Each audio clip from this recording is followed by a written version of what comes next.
Bonjour, chers téléspectateurs de Mandé TV. Bienvenue à notre café littéraire Boulevard des Écrivains. Un café littéraire que nous allons déguster aujourd'hui avec tout honneur et tout plaisir avec Monsieur Yacouba Lazare Diallo. Yacouba Lazare Diallo qui a écrit Le dernier soupir à l'aune de la Renaissance. Il est né dans le cercle de Blois et il a un parcours de médecin,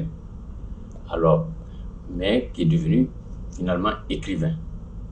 Donc, est-ce que vous pouvez nous parler brièvement donc, de ce parcours de médecin à l'écriture? Merci à vous et merci à la direction de Mandé TV et à tous les téléspectateurs. Merci. C'est un privilège. Pour répondre un peu à votre question, je crois que c'est un accident de parcours.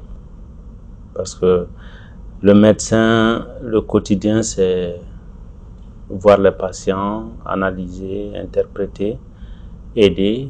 Mais à un moment donné, je me suis dit, est-ce que c'est pas bon de mettre aussi par écrit ce qui pourrait aider surtout la jeune génération qui viendra après moi. Donc, de passer du style oratoire au style écrit, bon, je dis c'est une option, il faut à un moment donné prendre ça. Voilà, donc je peux expliquer un peu cette migration dans ce sens-là. Oui, mais parlez-nous un tout petit peu de votre parcours de médecin. Alors, je ne suis pas souvent à l'aise de parler de moi-même, mais puisque vous me le posez, je suis obligé de répondre. En fait, je suis un soldat de la blouse blanche, un soldat sans grade, qui a fait ses études de médecine au Mali. Et après la soutenance en 2001, j'ai travaillé à Yanfolila comme médecin de CCRF. Et pendant après 4 ans, je suis revenu au Point G, dans le service d'hématologie et d'oncologie, où j'ai fait 10 ans avant de repartir à l'hôpital du Mali. Et pendant le séjour au Point G, j'ai fait des parcours à l'extérieur, dans le cadre des études de renforcement, pour la spécialisation d'abord à l'université de Cocody, en Côte d'Ivoire, puis à Rennes pour le renforcement dans la spécialité hématologie clinique. Et ensuite, j'ai profité pour faire un master à Paris, à Bichat Claude Bernard, donc dans le cadre de la biologie des vaisseaux et hémostase. Et après, quand je suis revenu au Mali en 2010, donc j'ai continué en faisant une thèse sur l'hémostase. Et là, j'ai travaillé sur les plantes hémostatiques, des plantes qui permettent de coaguler le sang.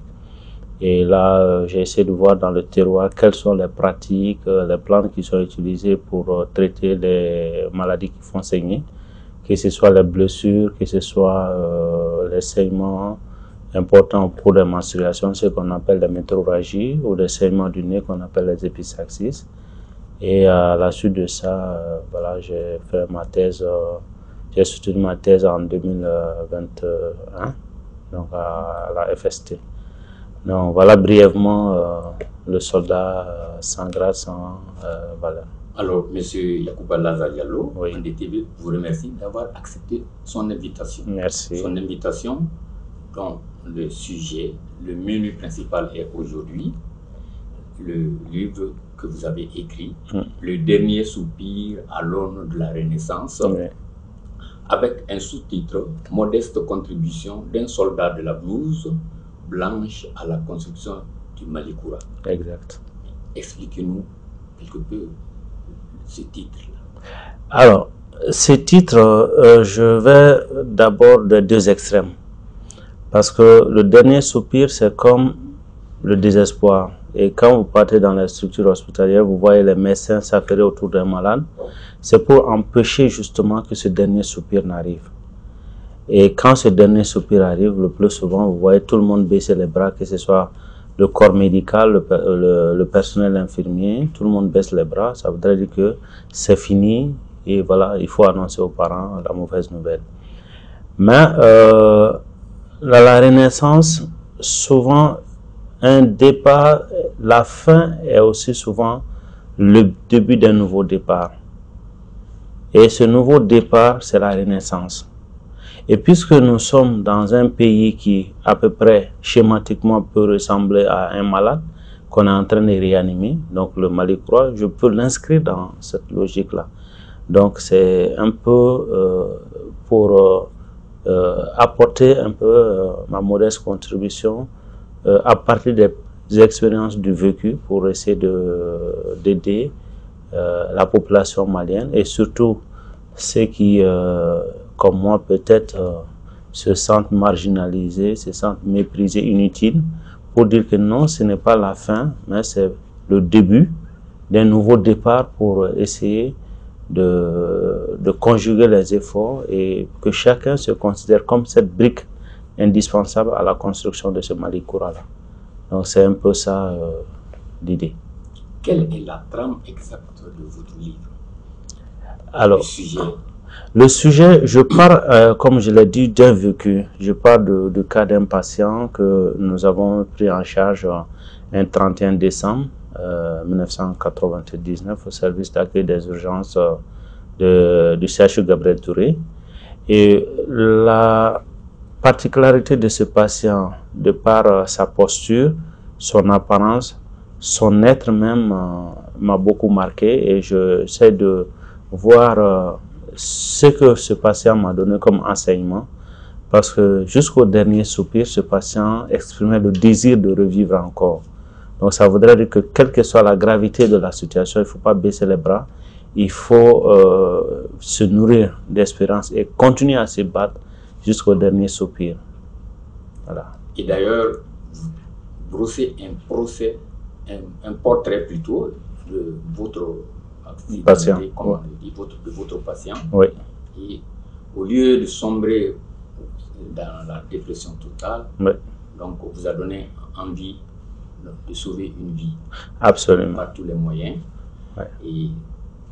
Mais partir d'un fait divers, un accident de circulation, et arriver à un sujet comme Mali Koura, comment ça se passe?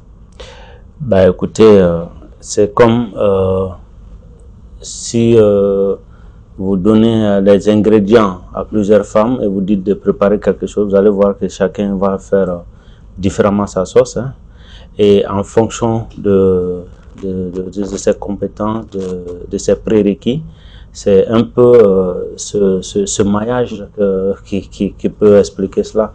Moi, je parle de ce que je fais au quotidien et j'essaie de faire une analyse globale de la situation du pays en tant que citoyen et voir aussi qu'est-ce que je peux proposer comme solution en tant que citoyen pour le redressement ou même la construction de l'édifice commun, qui est le Mali, de tous nos rêves. Et cette situation, la situation est là. En effet, notre patient avait une fracture ouverte de la jambe, oui. Une fracture du fémur, due à une fracture de la rate. Il y avait donc urgence à opérer ce patient pour arrêter ne serait-ce que ses saignements. En la matière, quel que soit le degré d'urgence, il y a un minimum de bilan à faire. Oui. Donc, c'était presque par miracle que vous l'avez eu, d'ailleurs, qu'il ne meurt pas avant qu'il n'arrive. D'ailleurs, sa compagne était morte sur le champ, directement, oui. Donc, au lieu de l'accident. C'était quand même un moment très difficile à vivre.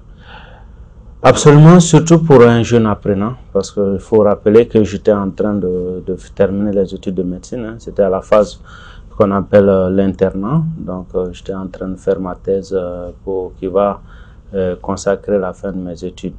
Et c'était pratiquement une première expérience. J'avais vu des blessés hein, et même des décès dans des situations assez complexes, mais l'identité, l'être intérieur de ce patient qu'il exprimait à travers faits et gestes. C'est surtout ce qui m'a beaucoup marqué. Et comme pour dire que par rapport à la paragraphe que vous venez de lire, quelle que soit la situation, et je pense que si je dois le transposer à la situation du Mali actuellement, tout le monde veut que tous les problèmes soient résolus au même moment, mais quelle que soit la bonne volonté, même si on amenait un génie, c'est pas avec un coup de bâton magique qu'on pourrait résoudre tous les problèmes. Donc, ce bilan minimum qu'on doit faire au préalable s'impose. Donc, il faut toujours se donner un petit temps pour faire des réglages à certains niveaux. Donc, c'est un peu cette expression, voilà, que j'essaie de caricaturer ici. Vous avez parlé de caricature, exactement. Le livre parle de la situation générale du Mali, c'est-à-dire depuis Modibo Keïta jusqu'à nos jours, jusqu'à nous lâcher en plein vol. Absolument. L'expression est dans votre livre. Ouais. Donc, de Modibo Keïta à la dictature, la dictature donc contre laquelle d'ailleurs, ça se comprend bien, vous êtes vraiment sans complaisance, cette dictature qui est responsable de beaucoup de situations parce qu'il n'y avait pas de moyens donc, au service de la médecine. Et même l'ère démocratique, donc tous les dirigeants en prennent pour leur compte. Oui. Alors, je pense que si on doit traiter un patient sans complaisance, il faut se donner les moyens d'arriver au diagnostic, à la cause réelle du mal profond. Et cela ne peut pas se faire que si on va sans complaisance. Cela ne peut pas se faire sans complaisance. Il faut accepter des débats de fond. Et vous serez d'accord avec moi que tout ce qu'on fait n'est pas bon. Tout à fait. Si tout ce qu'on fait n'est pas bon, je pense que ce qu'on a eu comme positif, on peut le voir, prendre comme acquis. Maintenant, moi, ce que je suggère aux acteurs qui ont eu à prendre en charge, à gérer les affaires de ce pays, c'est qu'ils acceptent faire un mea culpa public, qu'ils disent, pendant notre gestion, voilà ce qui a marché, mais voilà ce qui n'a pas marché. Non pas dans un esprit belliqueux, si je peux m'exprimer le terme, mais dans un esprit de construction, pour que nous ne soyons pas amenés à reprendre les mêmes erreurs. C'est un peu ça l'esprit. Donc, que tous les régimes disent, c'est là où nous avons failli. Si vous voulez continuer, faites en sorte de ne tomber pas dans le même piège. Et pour toujours caricaturer, j'aime les images, hein. C'est comme si nous sommes en train d'emprunter une même voie. Et moi, je suis le premier à avoir passé, avoir emprunté la voie. Et je me rends compte qu'il y a une partie où il y a un obstacle qui peut être la cause du décès d'une personne. Donc, il est de mon devoir, si je suis de bonne foi, d'avertir ceux qui sont là et pour ceux qui viendront après moi pour dire attention, à tel endroit, il y a un obstacle. C'est d'ailleurs pour ça qu'on utilise les panneaux de signalisation en cas d'accident pour les triangles pour éviter qu'on ne tombe pas dans le même piège. Donc moi c'est un peu dans cet esprit-là pour que nous puissions dans une conjugaison d'intelligence commune pour que nous puissions identifier ensemble les points faibles, les points forts pour capitaliser les points forts et essayer de trouver ensemble la solution aux points faibles pour ne pas qu'on répète les mêmes erreurs. C'est un peu ça la démarche. Vous l'avez dit tout à l'heure, vous aimez bien les images. Et d'ailleurs, votre livre est écrit selon la technique cinématographique. D'abord, on part du fait, c'était l'accident, ça évolue, l'évolution de la situation, vous écrivez, et au fur et à mesure, donc, et vous revenez donc sur beaucoup de situations, beaucoup de réglementations, et vous arrivez à être médecin dans un pays à ressources limitées, que vous venez de dire, et votre livre évolue au fur et à mesure selon donc, la situation de cet accident. Mais la plus grande responsabilité, encore, on revient là-dessus, c'est l'État. L'État, oui. Mais en essayant de nous accorder sur la définition de l'État. C'est qui l'État? C'est quoi l'État? Parce que quand on dit ça, les gens ont tendance à s'exclure de l'État, alors que nous sommes tous une composante de cet État. Donc nous sommes tous responsables en quelque sorte. La loi de la culpabilité générale. Oui. Et d'ailleurs, l'accident, quand vous, empruntons votre terme, quand vous faisiez le diagnostic de l'accident, le constat de l'accident, oui. Vous avez laissé comprendre à votre lecteur que nous sommes tous coupables. Oui. 1. Les conducteurs. Oui. 2. Les usagers. Oui. Et on sous-entend d'ailleurs l'état du véhicule. L'état du véhicule et même des autorités. Il ne faut pas l'exclure. Donc on revient toujours à l'état des autorités. Absolument. Elles sont d'ailleurs, entre guillemets, elles sont d'ailleurs le sujet principal de l'évolution de tout votre livre. Vous mettez toutes les charges, toutes les responsabilités, ou presque, donc, sur les autorités. Alors, il faut faire quelque chose pour que les gens... Donc, là, je mettrai un petit bémol à ce niveau, c'est que c'est pas que je mette tout sur les charges de l'État, mais dès le moment où on décide de prendre en charge les rênes d'un pays, on s'expose aux critiques. Ça, c'est évident. Vous et moi, aujourd'hui, nous pouvons circuler librement sans qu'on ne prenne garde. Mais aujourd'hui, ce n'est pas le cas pour un dirigeant de ce pays. Quand il sort tout de suite, ses faits et gestes seront interprétés et seront mis sur la toile publique. Pour dire que le responsable est toujours sujet aux critiques. Ça, c'est un fait. Maintenant, dans cette démarche, comme vous l'avez lu dans le livre, c'est que j'essaie de situer effectivement la part des choses. D'abord l'exécuter de la voie qui a été empruntée, une voie express, et qui est censée être en 2x2 voies, mais pratiquement sur cette voie, et même aujourd'hui, si vous empruntez cette voie, le croisement de deux véhicules semble être un peu délicat sur cette voie-là. Et c'est une voie qui est mal éclairée, surtout à l'approche de Bamako. Elle est exiguë. Elle est exiguë, elle est mal éclairée et surtout s'il y a une panne encore qui n'est pas signalée, donc l'accident, ça peut bien arriver.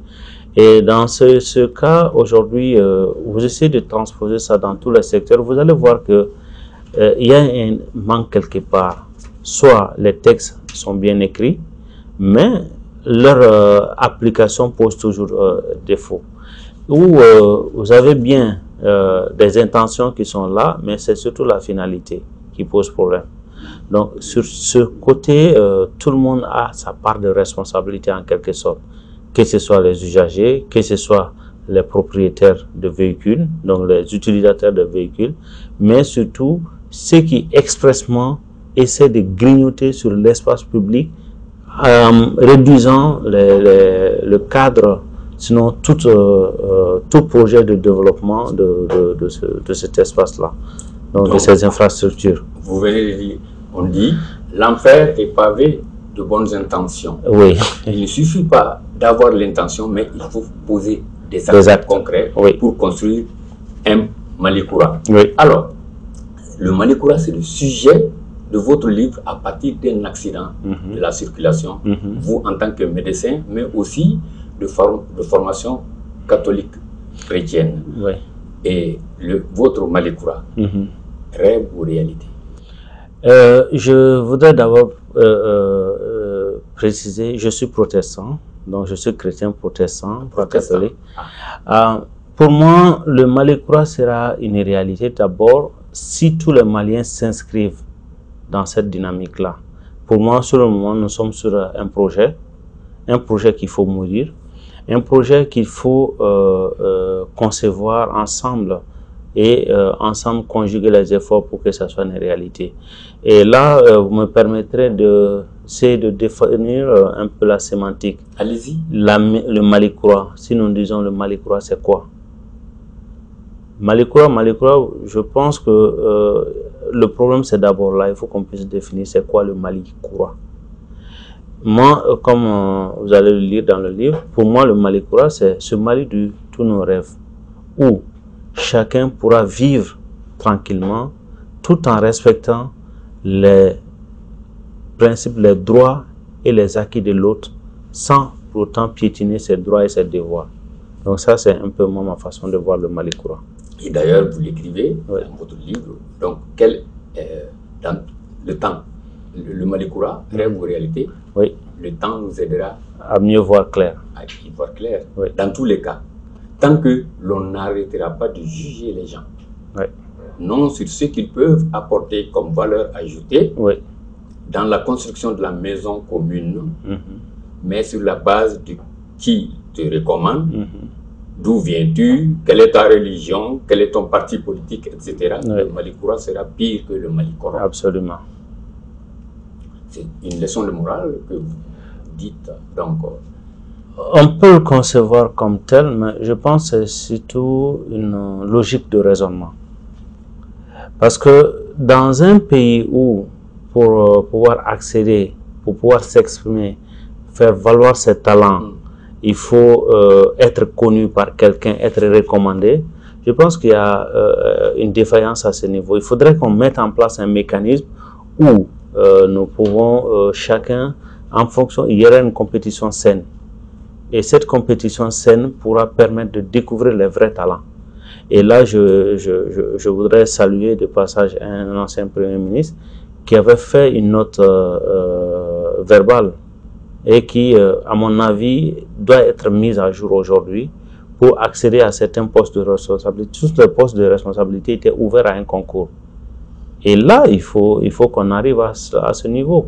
Il y a beaucoup de compétences. Le Mali, pour moi, le problème du Mali, ce n'est pas un manque de compétences, mais c'est surtout comment accéder à ces compétences, à ces cadres intègres, à ces cadres compétents, et surtout à ces cadres patriotiques. Et beaucoup, comme je l'ai dit en introduction, beaucoup souvent ont été tellement sous-mâchés, comme on le dit en volleyball, ils ont reçu tellement de coups, certains ont préféré s'expatrier, d'autres ont préféré se mettre à l'écart, comme je le dis dans le livre, avec cette expression, le shangrilisme. Donc, ils ont créé leur propre cadre de vie, ils sont là tranquilles, je ne dérange personne, il ne faut pas venir me déranger. Donc, il faudrait qu'on arrive à dénicher ces gens-là. Ils sont là, ils sont nombreux, qui ont envie de faire avancer ce pays. Mais vous partez souvent dans nos structures, vous êtes découragés.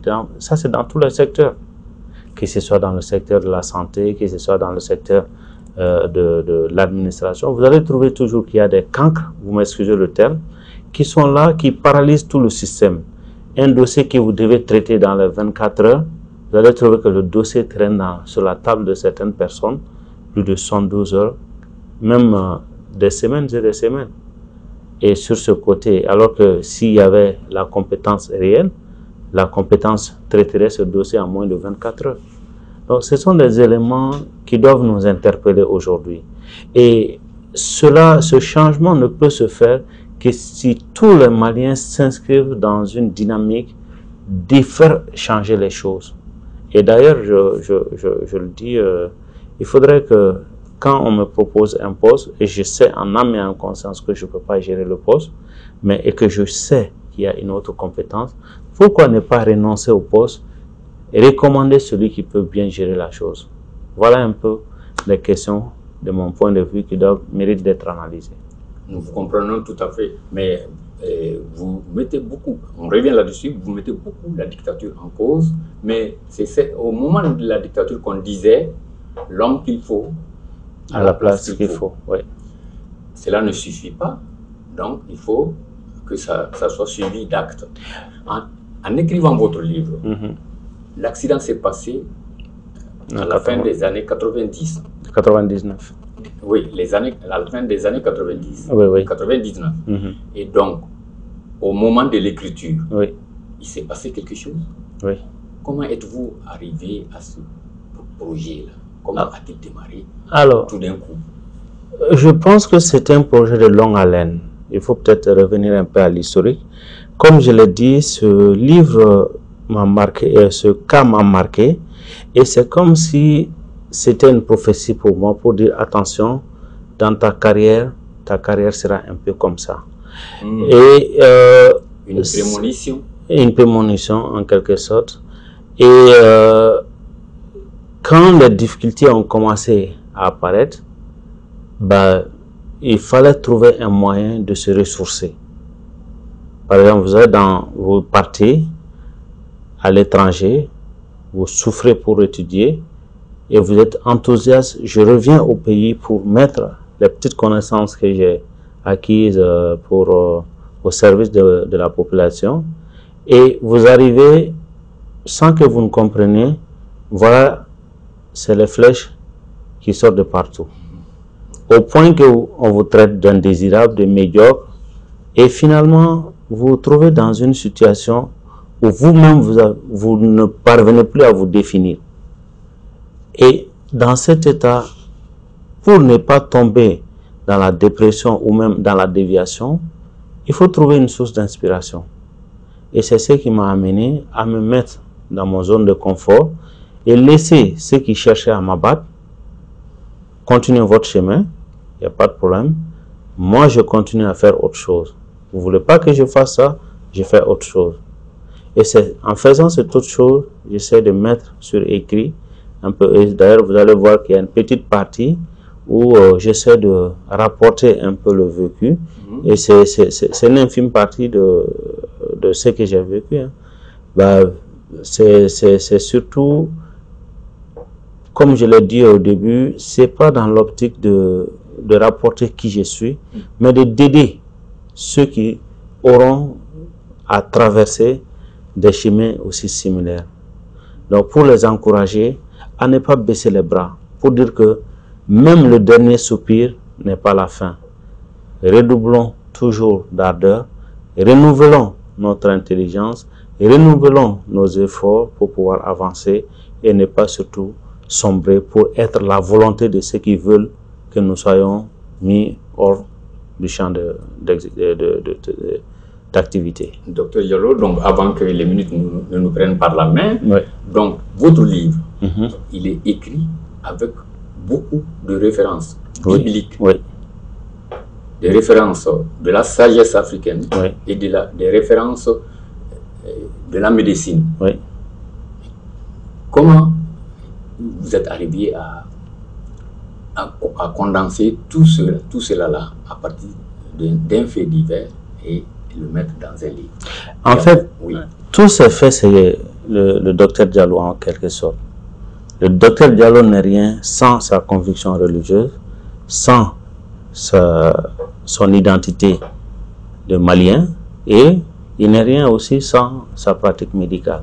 Et d'ailleurs, votre livre a été préfacé par l'éminence, son éminence, Jean Cardinal Zerbo. Oui. Oui. Et votre livre ouvre sur un hommage. Oui. Hommage au professeur Abdelkader Traoré. Oui. Et d'autres, les remerciements donc, qui s'adressent à des éminences, donc, comme Maître Bani Diallo, et ensuite donc, Marc Otosier. Marc Otosier. Oui. Donc, votre livre, c'est une Bible, si on peut se permettre l'expression. Alors, je pense que ça serait trop fort. Ça serait trop fort. C'est me ici au même rang que Dieu. Non, je ne pense pas que ce soit jusqu'à ce niveau. Mais pour moi, je considère comme étant un abécédaire d'un novice qui veut, comme ça, chercher à corriger ses lacunes. Oui, non, c'est une vision Bible, c'est-à-dire par la sagesse des propos qu'il y a dans le livre.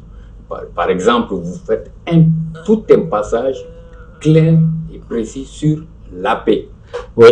Donc, la Bible, c'est vrai. Donner la paix. Oui, c'est vrai. Vous le dites, la paix, selon le dictionnaire Larousse, est définie comme, vous l'avez systématiquement défini. Absolument. C'est pourquoi on n'a pas trop posé de dire que ça ressemble à la Bible. Ok, bon, si vous le concevez comme ça. État de pays. Oui. Des nations qui ne sont pas en guerre. Oui. Cessation de l'état de guerre entre deux ou plusieurs belligérants. Oui. aimez-vous les uns les autres. Oui. État de concorde, Absolument. d'accord entre les citoyens, Oui. les groupes sociaux, Oui. tout ça c'est la Bible. Oui. Absence de lutte sociale, de Oui. troubles sociaux, Oui. état d'un groupe de personnes qui ne sont pas en querelle, en conflit, Oui. ainsi de suite. Oui. État de tranquillité, Oui. de repos chez quelqu'un que l'on peut trouver dans la prière, Oui. dans la méditation, Absolument. dans le recueillement. Absolument. Donc, nous n'avons pas trop osé de dire que votre livre, c'est comme une déformation professionnelle. Ben, on peut le concevoir comme ça aussi. Et, Chacun juge comme il peut, comme il pense. et donc, vous, votre mot de la fin.